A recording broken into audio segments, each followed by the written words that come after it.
जो बांग्लादेश में हुआ है,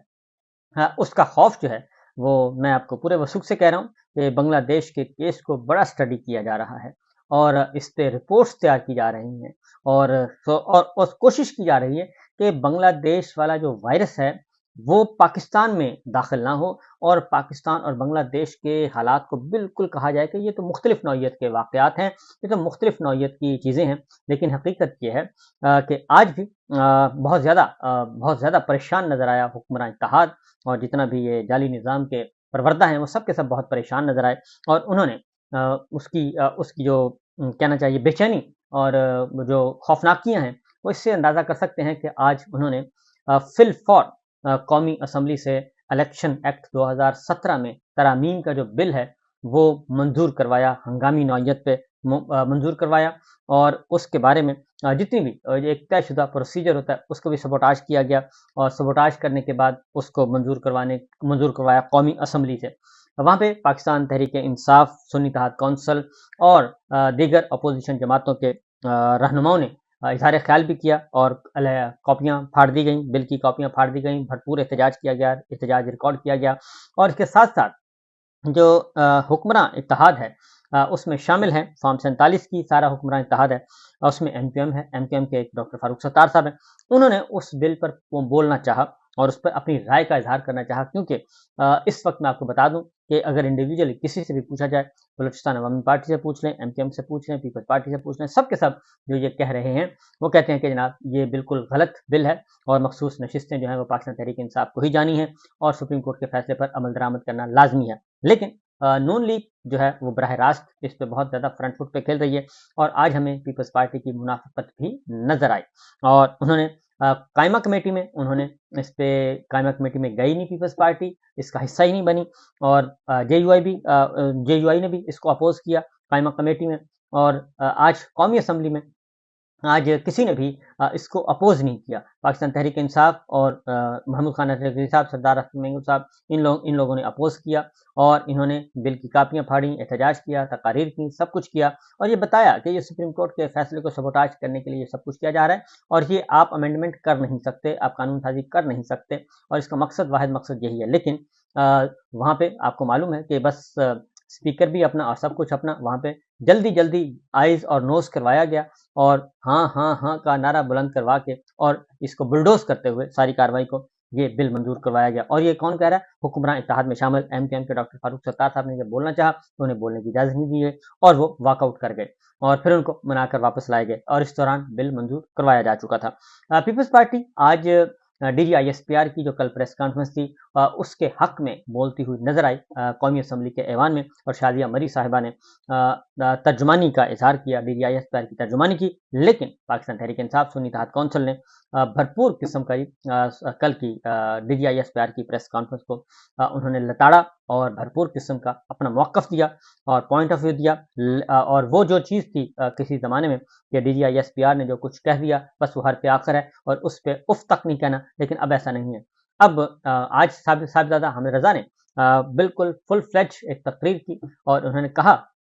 कि ये शाज़िया मरी जो हैं, ये असल में डीजीआईएसपीआर की ज़ुबान बोल रही हैं और ये कल की प्रेस कॉन्फ्रेंस को यहाँ पे ये दोहरा रही हैं, लगता यही है कि याद करके आई हैं और इसी तरीके से बाकी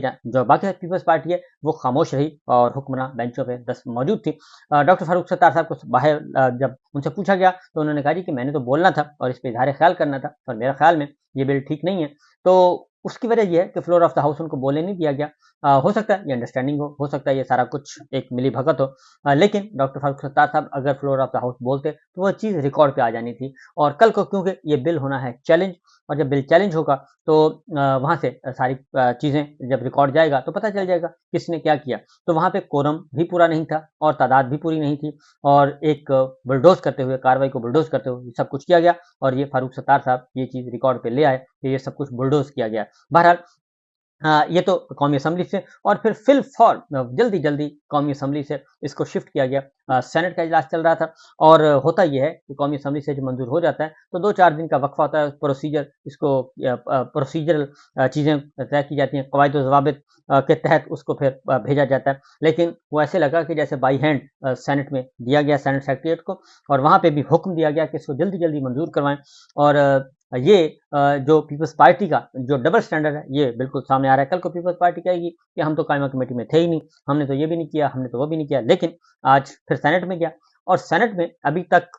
वो तहरीक पे ही बात हो रही थी और वहाँ पे कोरम पॉइंट आउट हो गया था। लेकिन इसके बावजूद वहाँ से भी मंजूर करवा लिया गया और अपोजिशन अरकान देखते रह गए और उन्होंने कहा कि अभी तो इस पे बहस होनी है, इस पे तरामीम आनी है, ये सब कुछ होना है। लेकिन वहाँ पे भी इसको बुलडोज़ किया गया और जल्दी-जल्दी मंजूर करवाया गया। इलेक्शन एक्ट 2017 में तरमीम क्या की गई है कि कोई भी पार्टी जब कोई भी रुकन जब एक दफ़ा कह दे हाँ, हाँ, हाँ, तो फिर तलाक नहीं हो सकती। तो इसलिए वो कहते हैं कि जी जो पहले सुन्नी इत्तेहाद काउंसिल में शामिल हो चुके आज़ाद अरकान, वो अब वापस नहीं जा सकते पाकिस्तान तहरीक-ए-इंसाफ की तरफ, जबकि सुप्रीम कोर्ट का फैसला और इसका इत्तलाक कब से होगा इस कानून का? इस कानून का इत्तलाक होगा 2017 से, यानी मुअस्सर बमाज़ी पिछले 7 साल पे चले गए हैं। 2017 से ही इसका इत्तलाक होगा और जो सुप्रीम कोर्ट ने फुल कोर्ट ने फैसला दिया है, उस फैसले को असल में अनडू करने की कोशिश की गई है।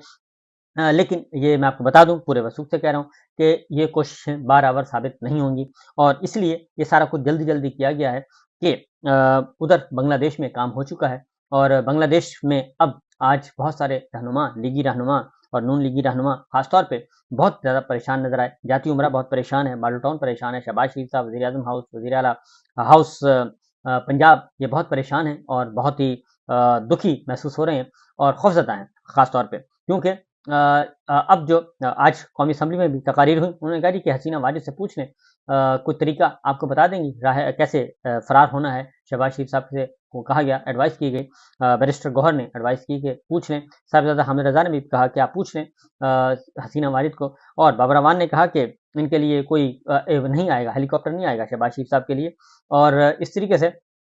आज ये सारे का सारा इस वक़्त पाकिस्तान की सियासत में बांग्लादेशी जो रंग है, बांग्लादेश की सियासत का रंग है, वो छाया हुआ है और नून लीग के रहनुमा जो हैं, सीनियर रहनुमा, वो माज़ी में कुछ कहते रहे, ख्वाजा आसिफ साहब कुछ कहते रहे और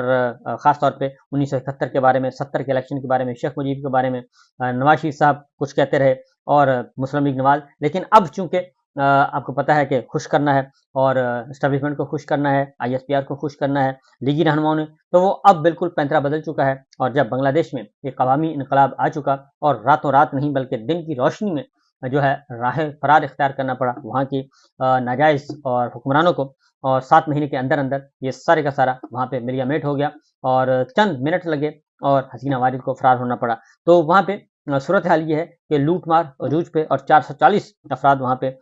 इस तहरीक सिर्फ़ 1 हफ़्ते के अंदर 440 और सिर्फ़ पिछली इतवार को 100 अफ़राद बांग्लादेश में जाँ बहक हुए इसी मुज़ाहिरों की नज़र हुए और जो बहाली जमहूरियत की तहरीक थी उसके लिए और जो स्टूडेंट्स मांग रहे थे अपना हक। तो इसलिए नून लीग कह रही है कि जनाब नहीं, नहीं, नहीं, नहीं ये हमारा बांग्लादेश से हमारा पाकिस्तान का मामला बिल्कुल मुख्तलिफ हैं। बांग्लादेश वाली सूरत हाल यहाँ पे बिल्कुल नहीं होगी। अब तक 3 मुल्कों में हो चुकी है और चौथा मुल्क पाकिस्तान होगा जहाँ पे ये सिचुएशन आने वाली है। लेकिन